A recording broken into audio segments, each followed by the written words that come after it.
In the dream, you are falling, lost in the listening distance, as dark locks in.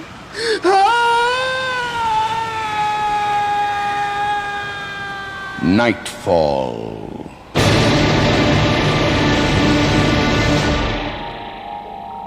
Good evening. The Celtic world is rich with stories of vengeance, of treachery, and broken promises. And some of the very best have come from the pen of Sir Walter Scott. Tonight's play, based on Scott's Wandering Willie's tale in the novel Red Gauntlet, has been dramatized by John Douglas. He calls it From My Appointed Place Below. Oh, I thank you, sir. Just your arm, if you please, till we're over the stony ground. 'Tis a hard thing to be blind, though I've often heard tell how the best practices of my poor craft, the poets and the pipers and the storytellers, how they was sightless too.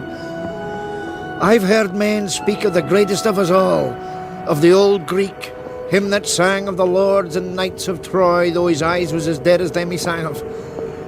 But you ken, I wasn't born blind to smell my way across the ground like this. 'Twas all on account of the red gauntlets and the curse that followed them down the years, aye, and followed all that served them like me. I'll tell you the tale if you like. I've no other way to pay you for your kindness till I pipe for my supper at the next inn. Listen then, while I tell you how I went a journey to seek my master beyond the grave.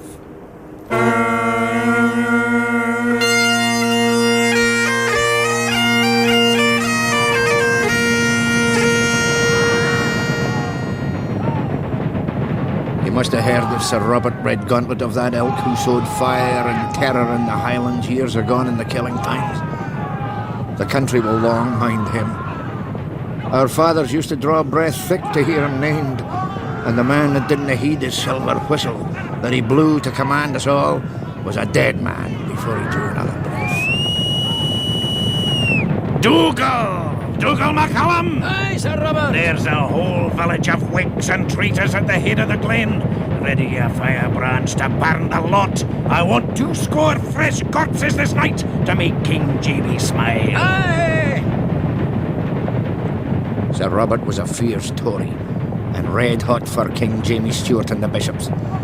He rode through Scotland rampaging like a lion with the King's commission to put down all the Covenanters and the Whigs and the poor Presbyterians that fled to the hills only to worship the good Lord in their own way and read the Bible for themselves. Stamped them out, said King Jamie. Oh, aye, grinned Sir Robert, and wild work he made of it.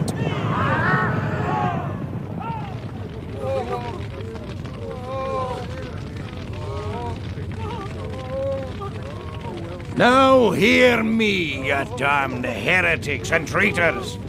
Will ye swear allegiance to his secret majesty, King James II, and to the priests of the one true church? Swear, ye whimpering curs, or I'll make no more ceremony with ye than a Highlandman with a roebuck. Will ye take the test? Soldiers, make ready! Present! Lord God avenge us, give him blood to drink! Fire!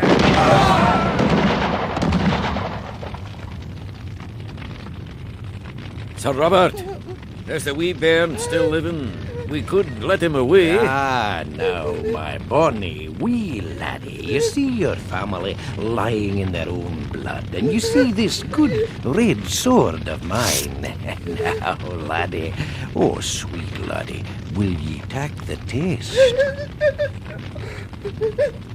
Sir Robert, he's only a bairn. He doesn't understand what you're saying, for God's sake. Will ye swear the oath?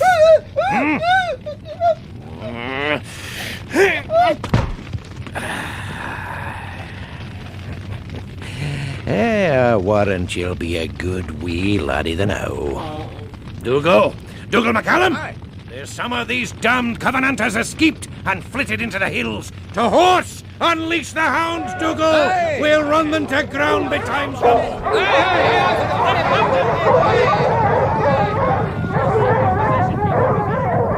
Alas the day. What could I do?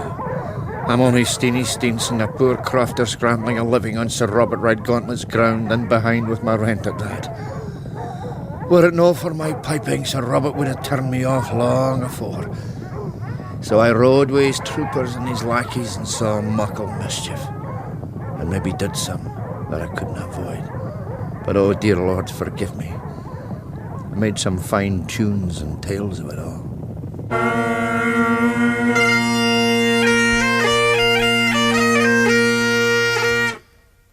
Well, at long last there came an end to all the riding and killing.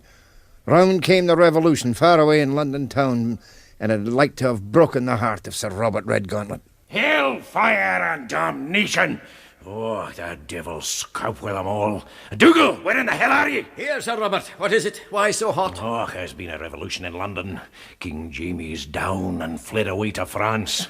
And that unhanged Dutchman William of Orange is king. Whigs up, Tories down. 'Tis the way of the world, your honour. Ah, man, you've got no sense. The bloody Whigs are crowing everywhere what they'll do now to their old enemies, and in special with me. No, Sir Robert. I tell you, Parliament will pass it or easy. On a cold day in hell they will. They'll see me swinging from the gallows on Castle Rock or burned alive for a warlock at Edinburgh. Wisht, Sir Robert, think now. There's o'er many great folk dipped in the same doings to make the world over spick and span. Aye, mayhap you're right. Of course I am. Your revel will be as loud and your hall as well lighted as ever was. Barring, of course, the fines and confiscations we used to take from the Whigs, I'm afraid we'll need a wee bit of economy here and there. Money will not flow so free now, more's the pity. Well, me, you see. Hear me, Dougal. I'll have no more tenants behindhand with the rents. Is not Steenie Steenson missing his payment last Whit Sunday? Aye, Sir Robert. He got it put o'er wi' fair words and piping. Oh, damn his piping. The man's got the finest finger for a backlilt between Berwick and Carlisle. If he doesn't pay next quarter, I'll throw him off my ground. He'll have the silver, your honour, he swears. Oh, the worse for him. Dougal, send him a summons to come with the money on a day precise, or tell Steenie it behooves him to flit.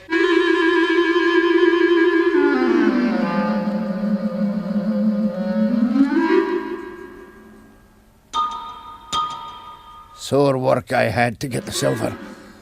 But I begged and I borrowed and I piped till I had scarce breath left to wheeze. But at last I scraped it all together and away I trotted to Redgauntlet Castle, with a heavy purse and a light heart.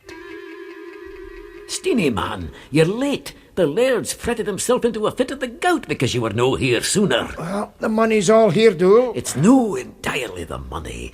He doesn't want to lose you off his ground. Hurry now, and mind what you say. He's in a terrible pain and temper. I never saw him look so gash and ghastly. And the Major is with him. Major Weir? The jackanapes? Hush!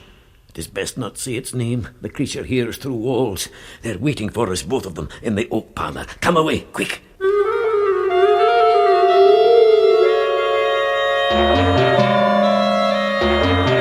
Sir Robert lay in a great armchair in a grand velvet gown with his feet on a cradle, gurning and groaning in pain.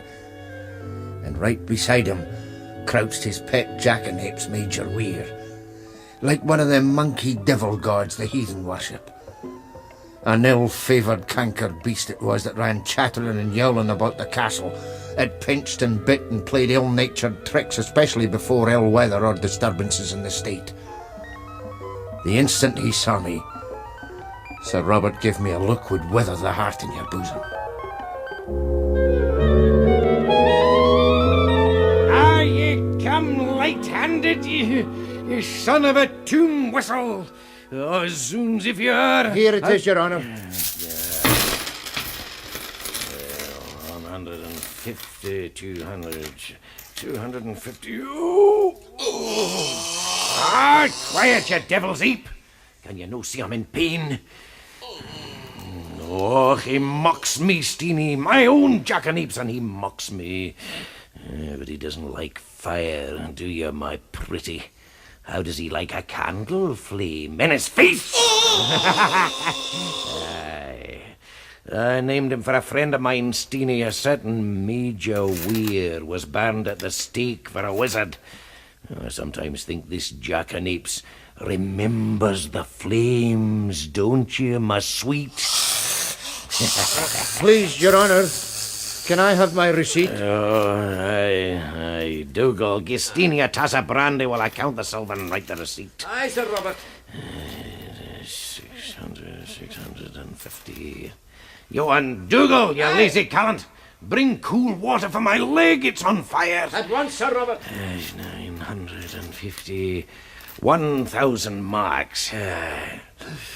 Well, Steenie, you're out of your lord's danger for the now. Hand me the pen. Oh, here it is, Your Honour. Hell and fire!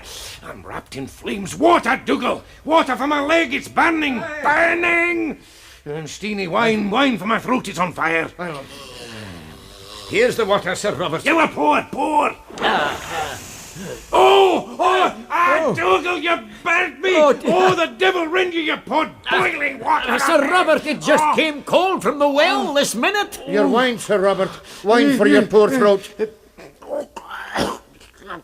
Blood! Oh, damn you, you're giving me blood instead of burgundy! Kill that jackanapes! Kill the devil!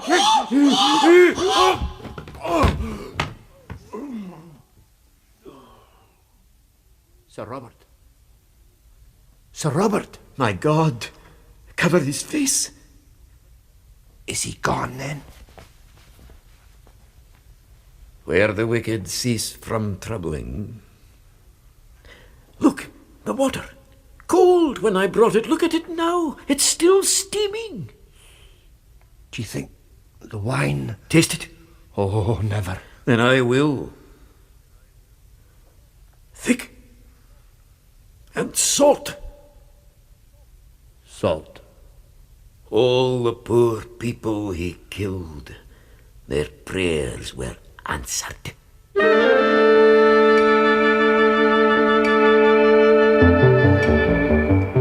Well, away I ran after that, with never a thought of the money bag or the receipt.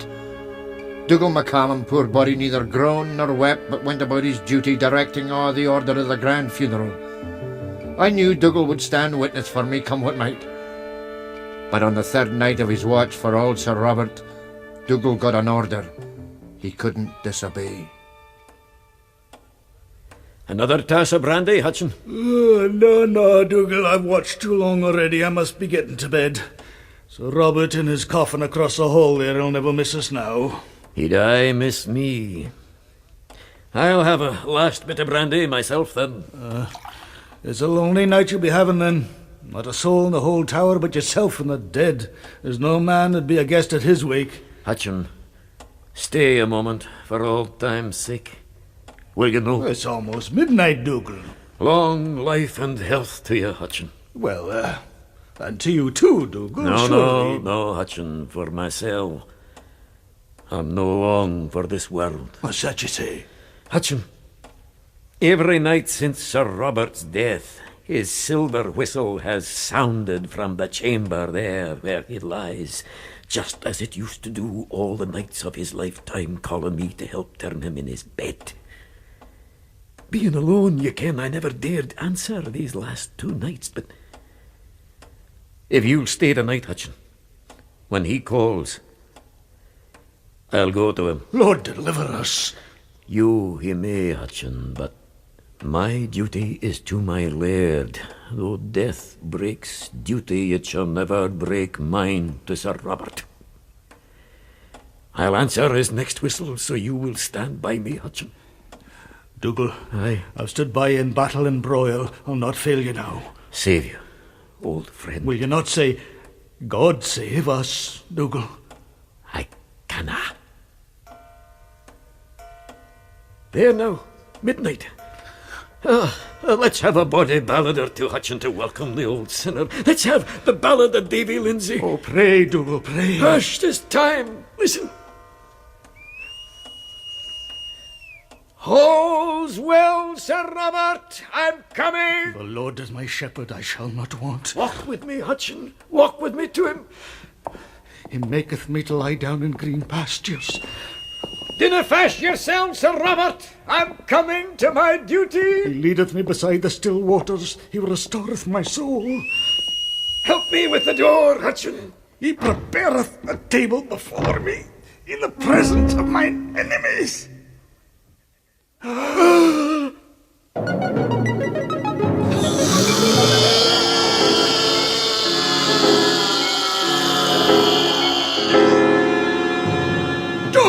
Dougal, 'tis the foul fiend himself in the coffin. Sir Robert's old acquaintance, Hutchin. A friend.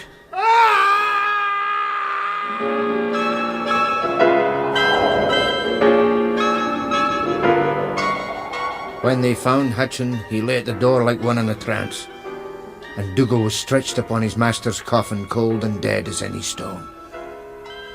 Somehow they hushed the matter up and made all ready for the new laird. He hadn't been up from London a day when I was summoned before him.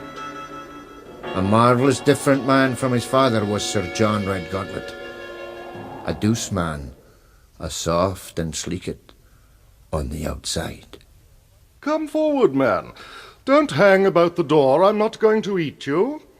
I wish you joy, sir, of the head seat, and the white loaf, and the broad lairdship. Thank you for your good wishes. Your father was a kind man, sir, to friends and followers, and muckle grace to you to fill his shoon. Shoon? Shoes. Yes, of course. Alas, Steenie, his was a sudden call, no time to set his house in order. Well-prepared Godward, no doubt, which is the root of the matter, but he has left us a tangled thread to wind. We must go to business, Steenie. Much to do and little time to do it in. The rent book will be familiar to you, I'm sure. Here we are. Stephen Stevenson, or Steenie Steenson, as you seem to be called. You are down here for a year's rent behind the hand, 1,000 marks due at last term. Oh, please, your honour, Sir John, I paid it to your father. You took a receipt then, doubtless, Stephen, and can produce it. Indeed. I hadn't a time in it like your honour.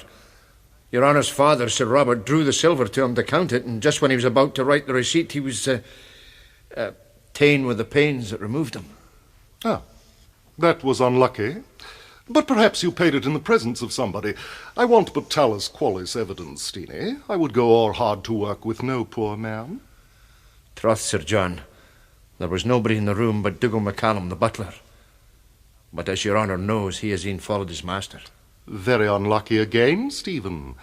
The man to whom you paid the money is dead, the man who witnessed the payment is dead too, and the silver, which should have been to the fore, is nowhere to be found.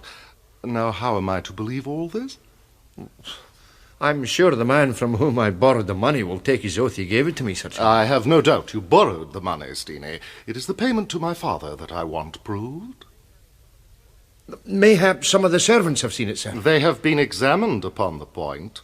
Not one of them has ever seen either money or receipt. But what can I do? Stephen, I beg in fair terms you will end this nonsense. For Stephen, you must pay or fly the estate. Oh, the Lord forgive your opinion, sir. I'm an honest man. Why, so am I, Stephen, and so are all the dwellers in my house, I hope. But if there be a knave amongst us, it must be he that tells the story he cannot prove. Now, sir, where do you suppose this money to be? I insist upon knowing. Well, Answer me! I ask where you think it is and demand a correct answer now. In hell! If you will have my thoughts on it, in hell!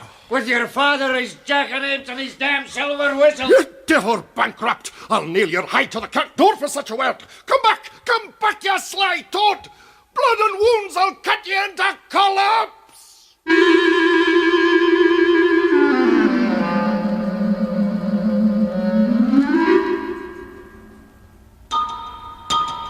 Down the stairs I ran, and away on my horse as far and as fast as I could go from Redgauntlet Castle.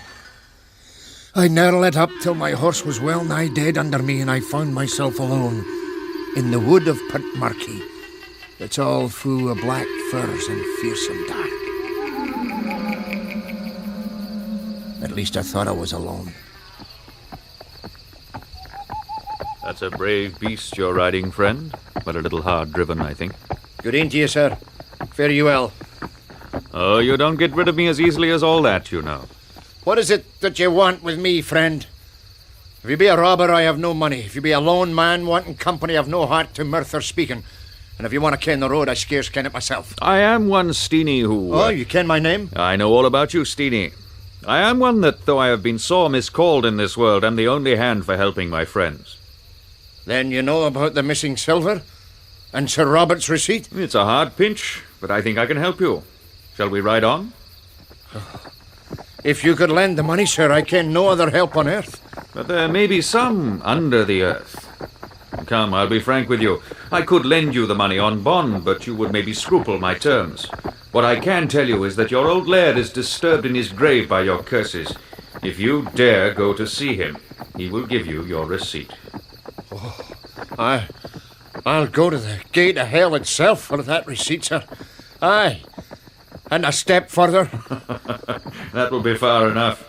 Look ahead of you, through the trees. But it can't be. Red Gauntlet Castle here in the middle of the wood, and all ablaze with light as if it was on fire. I believe you know the man there standing in the road. Dougal McCallum. Good evening to you, Steenie. And good evening to your highness. Good evening, Dougal. Will your highness accept the hospitality of our roof? Sir Robert would be honoured. Thank you, Dougal. No, I am otherwise engaged. My regrets to Sir Robert and the company within. Be of good heart, Steenie, and heed what Dougal tells you. Oh, fare ye well, sir. Au revoir, Steenie. Dougal McCallum. Are you living? I thought you'd been dead. Never fash yourself with me, but look to yourself and see ye take nothing from anybody here, neither meat, nor drink, nor silver, but only the receipt that is your own.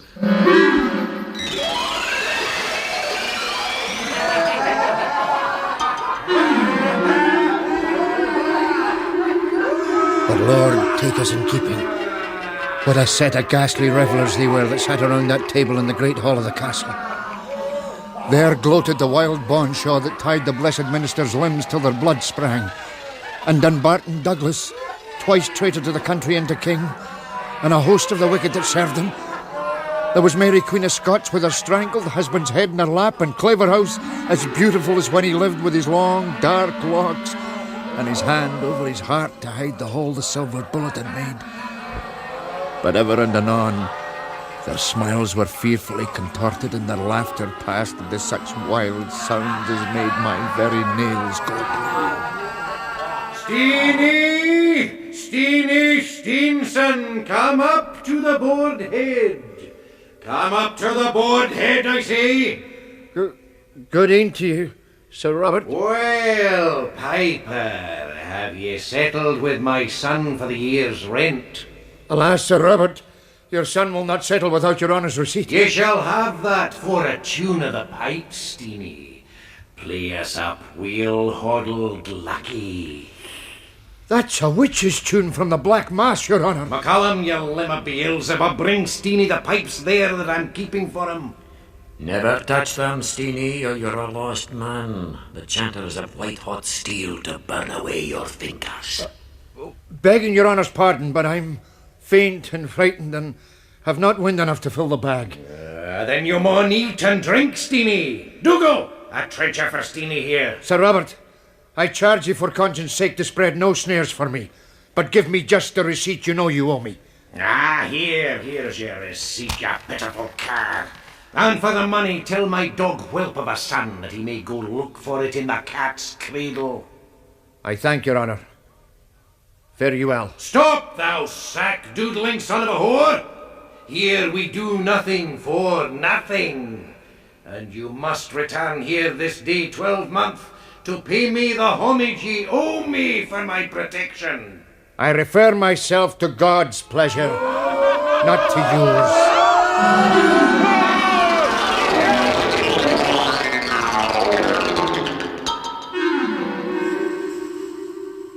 I am still of a mind to have you flogged, Steenie, but what am I to say? Hutchin has found the money in the old loft they call the Cat's Cradle, just as you said he would. And this receipt, dated this 30th day of April, yesterday, Steenie, from my appointed place below. This is but a queer kind of document, Steenie. We will do best, I think, to put it quietly in the file. But it's all the voucher I have for my rent, sir. I will give you a receipt under my own hand this instant. And, Steenie, if you can hold your tongue on the matter, you shall sit from this term forward at an easier rent. Oh, many thanks to your honour. You're a deuce master, after all. I would be well advised to be, Steenie. I have no mind in future to be gathered to my father in his appointed place below.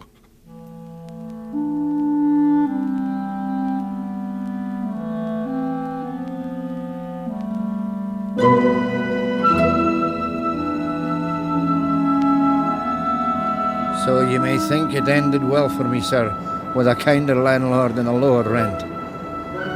But what's forgotten is no forgiven.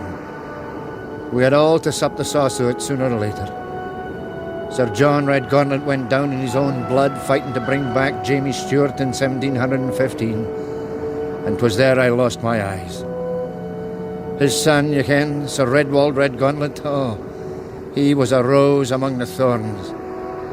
He loved my tales and my tunes, and he took me, blind as I was, into his own house, and many's the merry year I had with him. But ways me, he went out with other pretty men in the 45 and gave his life for bonny Prince Charlie. I'll say no more about it. My head never settled well since I lost him.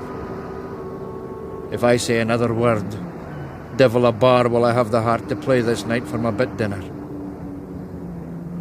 Look ahead there, my gentle sir, kind sir, and tell me if you see the lights of Broken Burn Glen.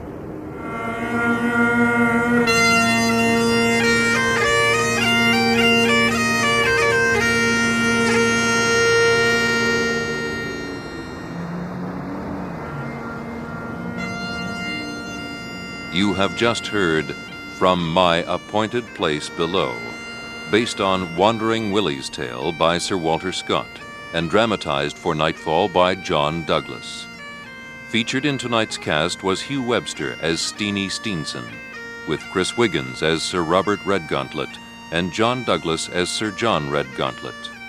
You heard Sandy Webster as Dougal McCallum, Frank Perry as Hutchin, and John Bayliss as the Rider in Black. Other voices were by Grant Cowan.